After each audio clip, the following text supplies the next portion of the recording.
A noite estava densa, pesada como um cobertor de nuvens escuras, cobrindo São Paulo. O relógio do painel do meu Chevrolet Onix marcava 22 horas e 28 minutos, e eu já estava dirigindo há quase 12 horas naquele dia. Meu nome é Carlos Mendonça, tenho 42 anos e trabalho como motorista de aplicativo há quase 10 anos. Nas ruas da cidade, vivi de tudo. Corridas tranquilas, momentos de tensão e até situações que beiravam o absurdo. Mas nada, absolutamente nada, se compara ao que vivi naquela sexta-feira. Era uma noite atípica e a cidade parecia mais silenciosa do que de costume. A garoa fina insistia em manchar o para-brisa, refletindo as luzes amareladas dos postes. Enquanto dirigia pelas ruas quase desertas, pensei em encerrar o dia. Já tinha feito um bom número de corridas e estava exausto. Mas, como de costume, decidi aceitar uma última viagem antes de voltar para casa. O aplicativo notificou uma nova corrida no bairro da Bela Vista, uma área conhecida por suas ladeiras íngremes e becos estreitos. O nome do passageiro era Luiz Almeida e o perfil parecia perfeito, 5 estrelas, quase 300 avaliações e comentários elogiosos. Aceitei sem pensar 2 vezes. Quando me aproximei do ponto de partida, percebi que a rua estava deserta, exceto por um homem parado sob um poste de luz que piscava. Ele vestia um sobretudo preto que parecia antigo, como se tivesse sido tirado de um filme noir. Segurava uma pequena maleta de couro em uma das mãos e, ao me ver, ergueu a outra com um movimento lento e calculado, indicando que era ele o passageiro. Quando ele entrou no carro, um perfume forte invadiu o ambiente. Era um cheiro peculiar, algo entre madeira queimada e especiarias. Ele fechou a porta com cuidado, sem fazer barulho, e olhou diretamente para mim pelo espelho retrovisor. "Boa noite, Carlos", disse ele, antes mesmo que eu pudesse cumprimentá-lo. Aquilo me pegou desprevenido. Como ele sabia meu nome? Talvez tivesse visto no aplicativo, pensei, tentando não demonstrar meu desconforto. "Boa noite. Para onde vamos?", perguntei, enquanto ajustava o GPS. "Higienópolis, por favor. Rua General Jardim." Seu tom era neutro, sem pressa nem emoção. Algo nele me causava um desconforto que eu não sabia explicar. Enquanto dirigíamos pelas ruas escuras, o silêncio dentro do carro era quase insuportável. Seus olhos, refletidos no retrovisor, pareciam estar analisando cada detalhe do ambiente, como se enxergassem algo que eu não podia ver. Após alguns minutos, ele finalmente quebrou o silêncio. "Você gosta do que faz, Carlos?" A pergunta veio do nada e minha reação foi automática. "Dá para pagar as contas? É o que importa, não é?" Respondi, tentando soar casual. Ele sorriu, mas não disse mais nada. Seu sorriso não chegava aos olhos. Era como se fosse uma expressão ensaiada, quase artificial. Minutos depois, ele falou novamente, dessa vez com um tom mais direto. "Você dirige esse Onix desde 2020, certo?" Senti um calafrio percorrer minha espinha. Era verdade, mas como ele poderia saber disso? Talvez tivesse visto algum detalhe do carro no aplicativo. Pensei novamente, tentando racionalizar. "Sim, comprei ele seminovo. É um bom carro." Minha voz saiu mais firme do que eu esperava, tentando esconder o desconforto. Ele continuou, ignorando minha resposta. "Foi um bom negócio. Você conseguiu financiá-lo com uma taxa de juros excelente. Sorte a sua." Agora já era demais. Como ele poderia saber tantos detalhes sobre o meu carro, sobre mim? Meus dedos começaram a apertar o volante com mais força. O desconforto crescia a cada segundo. "Como você sabe disso?", perguntei, tentando soar firme, mas minha voz tremia levemente. Ele soltou uma risada baixa, quase como se estivesse zombando de mim. "Eu sei muitas coisas sobre você, Carlos. Muitas mesmo." O silêncio voltou ao carro, mas agora ele parecia sufocante. Eu estava tentando manter o foco na direção, mas minha mente estava em um turbilhão. Ele começou a listar detalhes que ninguém deveria saber. Mencionou o nome da minha filha, Camila, de 8 anos, a escola onde ela estudava, o restaurante onde eu costumava jantar com minha ex-esposa e até o horário exato em que eu havia saído de casa naquela manhã. Meu coração disparou. Eu já não conseguia mais fingir que estava tranquilo. "O que você quer?" perguntei, a voz quase inaudível. "Apenas conversar", respondeu ele com a mesma calma. Conversar é algo tão raro hoje em dia, não acha? Tentei me concentrar na direção. Faltavam poucos minutos para chegar ao destino, mas cada segundo parecia uma eternidade. Minha mente girava em torno de perguntas sem respostas. Quem era aquele homem? Como ele sabia tanto sobre mim? Quando finalmente chegamos à Rua General Jardim, ele não fez menção de descer imediatamente. Olhou para mim pelo retrovisor e disse algo que nunca vou esquecer. "Não tente me procurar, Carlos. Não vai gostar do que vai encontrar." Ele desceu do carro com a mesma calma com que havia entrado. Caminhou até a entrada de um prédio antigo e, antes de desaparecer pela porta, olhou para mim uma última vez. Seu olhar parecia atravessar minha alma. Quando tentei encerrar a corrida no aplicativo, percebi que não havia registro algum dela. Era como se ele nunca tivesse solicitado o carro. O desconforto se transformou em pavor. Dirigi por alguns minutos após deixá-lo, tentando entender o que havia acabado de acontecer. Meu corpo estava tenso, cada músculo parecia rígido. Minha mente se recusava a aceitar os eventos daquela noite. Olhei novamente para o aplicativo, atualizei a página diversas vezes, mas nada mudava. Nenhum registro da corrida. Era como se aquele homem nunca tivesse existido. Deve ser um problema no sistema, tentei me convencer. Mas no fundo, algo me dizia que não era tão simples assim. Decidi encerrar meu turno mais cedo. Não conseguiria pegar outra corrida depois daquilo. Voltei para casa, mas o desconforto me acompanhou como uma sombra. Na manhã seguinte, o episódio ainda estava fresco na minha mente. Resolvi não contar nada para minha filha ou para minha ex-esposa. Não queria preocupar ninguém, especialmente Camila, que ainda era tão pequena e inocente. No entanto, ao revisar minhas mensagens no celular, encontrei algo que me fez gelar. Um número desconhecido havia enviado uma mensagem às 4 horas da manhã. "Você fez as perguntas erradas ontem, Carlos."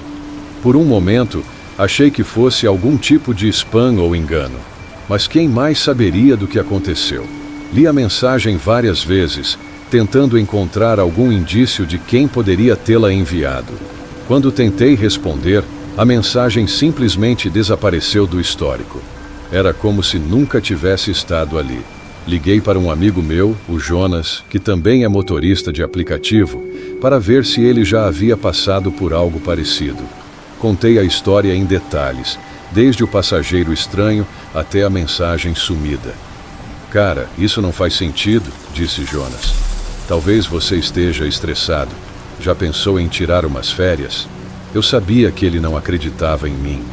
Nem eu sabia se acreditava. Mas aquele desconforto persistia, como uma dor de fundo que não desaparece. Os dias seguintes foram cheios de pequenas coincidências que eu não conseguia ignorar. Comecei a notar um carro preto estacionado na esquina da minha rua, sempre no mesmo lugar, sempre à mesma hora. No início, pensei que fosse de algum vizinho, mas o veículo nunca parecia mudar de posição. Quando decidi me aproximar para verificar, ele simplesmente arrancou e desapareceu na curva antes que eu conseguisse anotar a placa. Também passei a sentir que estava sendo observado. Durante as corridas, tinha a sensação de que olhos invisíveis me seguiam. Até mesmo em casa, algo parecia errado. Às vezes, ouvia sons leves, quase imperceptíveis, como passos no andar de cima, embora eu soubesse que estava sozinho. Minha paranoia chegou a um ponto insuportável quando, uma noite, encontrei outro envelope deixado embaixo da porta do meu apartamento. Dentro, havia uma foto tirada de dentro do meu carro. A imagem mostrava claramente o banco do passageiro vazio, mas no reflexo do retrovisor estava o rosto do homem de sobretudo, aquele mesmo sorriso discreto. No verso da foto havia uma frase manuscrita: "Não é o fim, Carlos, é apenas o começo." Desesperado, decidi procurar ajuda. Um amigo de infância, o Murilo, era analista de segurança digital. Ele trabalhava desvendando fraudes em grandes empresas e sabia muito sobre tecnologia. Expliquei tudo o que estava acontecendo, mesmo correndo o risco de parecer louco. "É possível que alguém esteja te monitorando", disse ele após ouvir minha história. "Mas o nível de acesso que essa pessoa tem é incomum, para dizer o mínimo." Murilo passou horas analisando meus dispositivos: celular, computador, até mesmo o sistema de navegação do carro. Quando terminou, sua expressão era uma mistura de confusão e preocupação. "Cara, isso é estranho. Não encontrei nada diretamente, mas tem lacunas nos seus dados. Como se alguém tivesse editado sua vida digital de forma seletiva. E essas lacunas não são algo que qualquer um poderia fazer." "O que isso significa?" perguntei, sentindo meu estômago revirar. "Significa que você está lidando com algo muito maior do que parece." Murilo sugeriu que eu trocasse de celular, mudasse minhas senhas e evitasse usar o aplicativo de transporte por um tempo. Segui suas recomendações, mas nada mudou. As mensagens continuavam chegando, os carros pretos continuavam aparecendo, e o sentimento de estar sendo observado crescia cada vez mais. 2 semanas depois, algo ainda mais perturbador aconteceu. Recebi outra corrida noturna. O nome no aplicativo era de uma mulher chamada Ana Clara. Tudo parecia normal, mas, quando cheguei ao local indicado, ninguém estava lá. Esperei por alguns minutos, e então meu celular vibrou com uma nova mensagem de um número desconhecido. "Paciência, Carlos, estou quase aí." Olhei ao redor, mas a rua estava completamente vazia. Foi então que vi um homem parado ao longe, sob a luz trêmula de um poste. Ele começou a caminhar em minha direção. Não era o homem de sobretudo, mas algo em seu jeito me fez tremer. Quando ele chegou perto o suficiente, abaixei o vidro da janela. Antes que eu dissesse qualquer coisa, ele falou: "Estão se aproximando, Carlos. Eles não gostam de quem faz perguntas." "Quem são eles?" perguntei, sentindo o medo tomar conta. O homem olhou ao redor, como se tivesse certeza de que estava sendo seguido. "Você não deveria ter aceitado aquela corrida." Ele se virou e desapareceu na noite antes que eu pudesse fazer mais perguntas. Na mesma hora, outra mensagem chegou ao meu celular: "Você encontrou o aviso. Agora lide com as consequências." Isso foi apenas o começo. Minha vida virou um labirinto de paranoia e medo constante. Nos próximos dias, comecei a ouvir vozes em momentos de silêncio, ecos de conversas que não existiam. Minhas corridas passaram a ser preenchidas com passageiros que pareciam diferentes.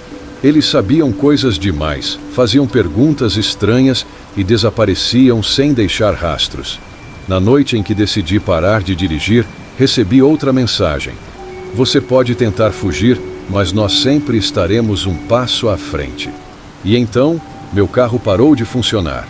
As luzes piscaram, o motor morreu e, no reflexo do espelho retrovisor, vi o rosto do homem de sobretudo novamente. Ele sorriu. O reflexo do homem de sobretudo no espelho retrovisor congelou minha mente. Era o mesmo sorriso discreto, a mesma expressão impassível. Antes que eu pudesse reagir, o carro inteiro ficou em silêncio. O motor estava desligado, mas o rádio começou a funcionar sozinho, emitindo um som estático que foi se transformando em uma voz abafada: "Carlos, você chegou ao ponto sem retorno." Minha respiração estava ofegante. Olhei pelo retrovisor novamente, mas o homem já não estava lá. Não sabia se ele tinha desaparecido ou se nunca esteve ali. O medo apertava meu peito como um torno, e a sensação de estar sendo observado era insuportável. Peguei meu celular, desesperado, e liguei para Murilo. Ele atendeu na segunda tentativa, com a voz ainda grogue de sono. "Cara, é sério, preciso da sua ajuda agora." Aconteceu de novo. Minha voz tremia. "O que aconteceu?" perguntou ele, agora mais alerta. Contei sobre o reflexo no retrovisor e o som estranho no rádio. Murilo ficou em silêncio por alguns segundos antes de responder. Carlos, você precisa sair daí. Não fique parado. Volte para casa e trancafie tudo. Obedeci imediatamente. Forcei o carro a ligar novamente e, para minha surpresa, ele funcionou como se nada tivesse acontecido. Dirigi como um louco pelas ruas vazias até chegar em casa. Quando finalmente entrei, tranquei todas as portas e janelas. Minha mãe, que estava acordada assistindo TV na sala, olhou para mim preocupada. O que está acontecendo, Carlos? Você está pálido. Nada, mãe. Só um dia ruim no trabalho. Mentir para ela parecia a única opção. Não queria preocupá-la ainda mais. Na manhã seguinte fui direto para o escritório de Murilo. Ele parecia mais preocupado do que nunca. Abriu o laptop e começou a investigar qualquer sinal de atividade suspeita no meu celular e no sistema do carro. Isso é impossível, ele murmurou, franzindo a testa. O que foi agora? Perguntei, já cansado de tantos enigmas. Há algo, ou alguém, mexendo nos seus dispositivos remotamente. Não consigo rastrear a origem, mas é como se você estivesse sendo vigiado o tempo todo. Seu celular, seu carro, até mesmo sua conta no aplicativo de transporte. Eles têm controle total. O pavor tomou conta de mim novamente. Era como se minha vida tivesse sido invadida por algo que eu não conseguia entender. Murilo me mostrou lacunas nos registros de corridas, exatamente como antes. Mas agora, ele conseguiu acessar algo mais. Havia arquivos escondidos no meu celular, codificados com uma linguagem que nem ele reconhecia. Quando tentou decifrar um deles, o laptop travou completamente. Isso é muito além do que eu posso lhe dar, disse ele com a voz grave. Carlos, isso não é uma simples invasão. Parece algo organizado, metódico. Murilo sugeriu que eu parasse de trabalhar imediatamente e me afastasse de qualquer tecnologia conectada. Ele acreditava que aquilo era parte de algo maior, algo que ia além de qualquer explicação racional. Nos dias seguintes, tentei levar uma vida normal, mas a sensação de estar sendo vigiado nunca desaparecia. Até mesmo dentro de casa, sentia olhos invisíveis me observando. Durante a noite, ouvia sons inexplicáveis, como sussurros vindos de lugares que eu não conseguia identificar. Minha mãe começou a notar meu comportamento cada vez mais paranoico. Filho, você está estranho. Alguma coisa está acontecendo? Perguntou ela uma noite enquanto preparava o jantar. Não é nada, mãe. Só trabalho demais, respondi, tentando soar convincente. Mas a verdade era que minha vida estava desmoronando. Uma semana depois, recebi um envelope deixado na caixa de correio. Sem remetente, sem marcações. Dentro, havia uma única fotografia. Era uma imagem minha, tirada do lado de fora de casa. O ângulo era perfeito, como se a pessoa que tirou a foto estivesse a poucos metros de distância. No verso, uma mensagem escrita à mão. Você ainda acha que pode escapar? Mostrei a foto para Murilo, que ficou ainda mais alarmado. Ele insistiu que eu parasse de tentar entender o que estava acontecendo e simplesmente saísse da cidade. Mas eu não podia. Minha filha precisava de mim e eu não podia simplesmente fugir e deixá-la para trás. Naquela mesma noite, decidi investigar por conta própria. Peguei o endereço de Higienópolis, onde havia deixado o homem de sobretudo, e dirigi até lá. O prédio estava completamente escuro, como se estivesse abandonado há anos. Entrei no hall, onde um porteiro velho me olhou com desconfiança. Boa noite. Estou procurando um senhor que mora aqui. Ele veio para cá na semana passada. Mostrei a descrição do homem. O porteiro balançou a cabeça. Aqui? Esse prédio está vazio faz tempo. Não tem ninguém morando aqui há mais de 2 anos. Meu coração gelou. Ele não podia estar falando sério. Eu o havia deixado ali, tinha certeza disso. Mas antes que pudesse dizer mais alguma coisa, ele continuou. Você não é o primeiro que vem aqui perguntando por ele. Semana passada, Um detetive esteve aqui com a mesma história. Nunca mais voltou. Meu estômago revirou. Será que ele estava falando de Murilo? Saí dali com mais perguntas do que respostas. Quando cheguei em casa, encontrei a porta da sala entreaberta. O ar dentro da casa estava pesado, como se algo sombrio tivesse passado por ali. Minha mãe estava sentada na sala, olhando fixamente para a televisão desligada. Mãe? Chamei, mas ela não respondeu. Quando me aproximei, percebi que havia algo na mesa de centro. Era um envelope igual ao que tinha recebido antes. Dentro havia outra fotografia. Dessa vez, era uma imagem da minha mãe, sentada exatamente como estava agora. No verso, uma nova mensagem. Você já está no meio do jogo, Carlos.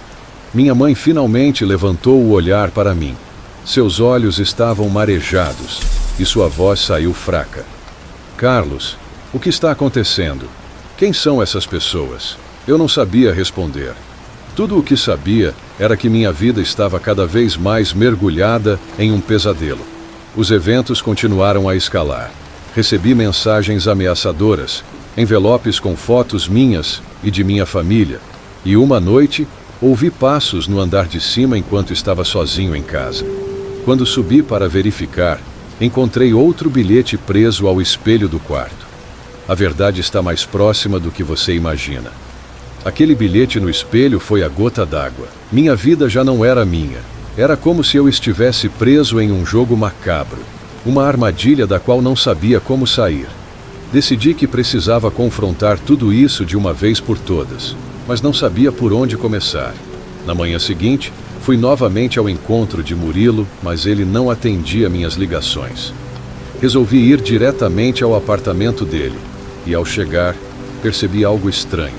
A porta estava entreaberta. Empurrei devagar, com o coração na boca. O apartamento estava revirado, papéis espalhados, gavetas abertas, e o laptop de Murilo estava destruído, como se alguém tivesse passado por ali com o único objetivo de apagar qualquer rastro.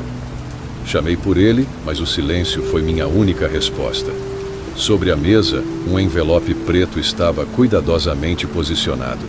Dentro, apenas uma folha com a seguinte mensagem: Murilo fez perguntas demais. Era claro que ele havia sido levado, mas por quem? E por quê? O mesmo padrão que o porteiro havia mencionado sobre o detetive parecia estar se repetindo.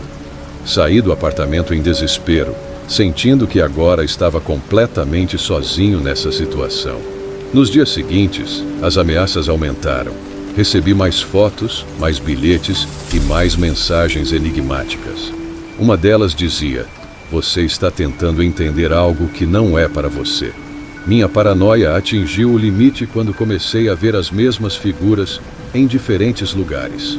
Um homem de terno atravessando a rua, uma mulher de cabelo curto em um café, sempre com o mesmo olhar fixo e impassível. Comecei a desconfiar de todos ao meu redor, até mesmo dos meus passageiros. Foi então que algo diferente aconteceu. Uma noite, enquanto dirigia, uma nova corrida apareceu no aplicativo.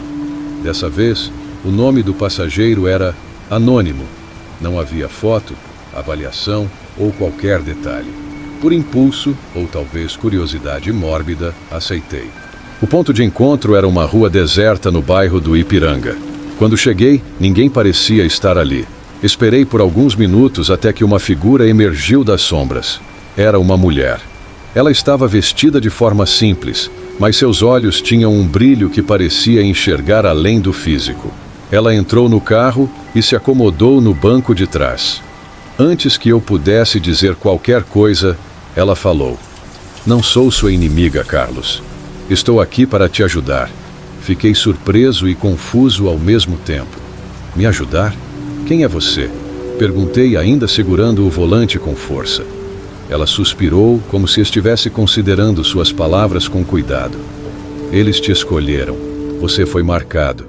Mas eu sei o que está acontecendo e você não está sozinho. Eles quem? Escolhido para o quê?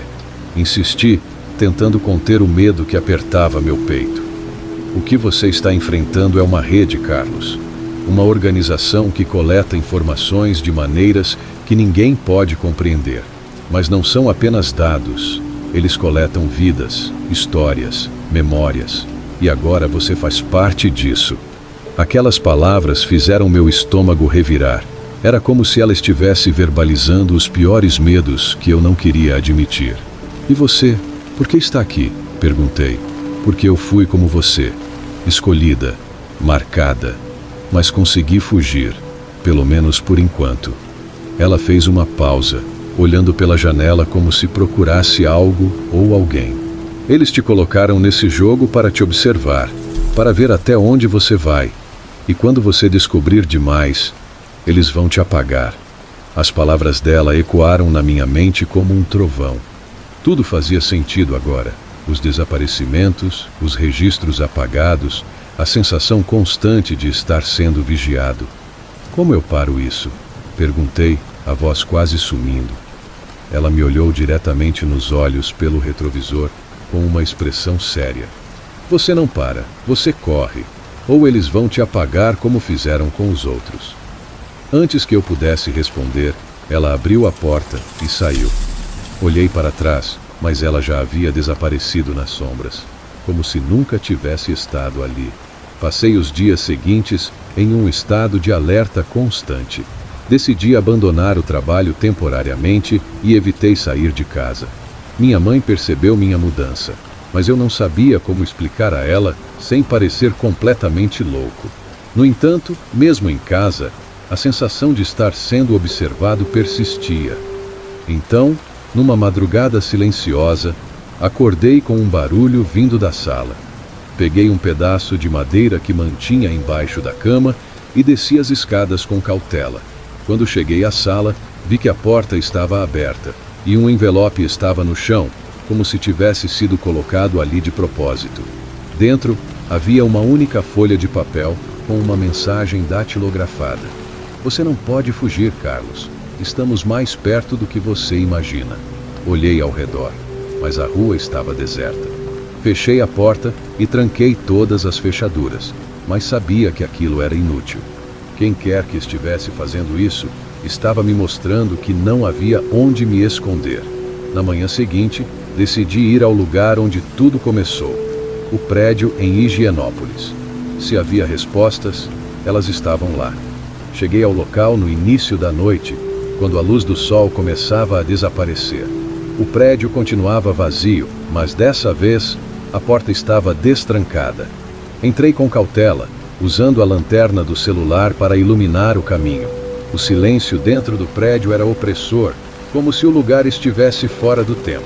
Subi as escadas até o último andar, seguindo um instinto que nem eu sabia explicar. Quando cheguei ao corredor final, vi uma porta entreaberta. Lá dentro, havia uma sala cheia de telas e equipamentos tecnológicos.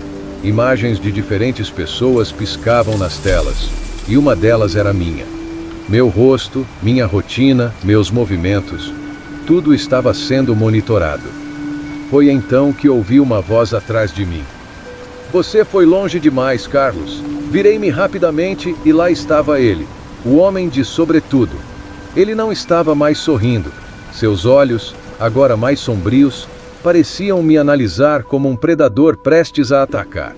Quem são vocês? O que vocês querem de mim? Perguntei, tentando conter o desespero. Não importa quem somos. O que importa é que você agora faz parte do sistema. E ninguém sai do sistema. Antes que eu pudesse reagir, senti um golpe na cabeça e tudo ficou escuro. Quando acordei, estava de volta ao meu carro, estacionado em frente à minha casa. Aparentemente nada havia mudado, mas eu sabia que tudo estava diferente. Minha mãe veio até a porta, aliviada ao me ver. Onde você estava? Fiquei tão preocupada, disse ela.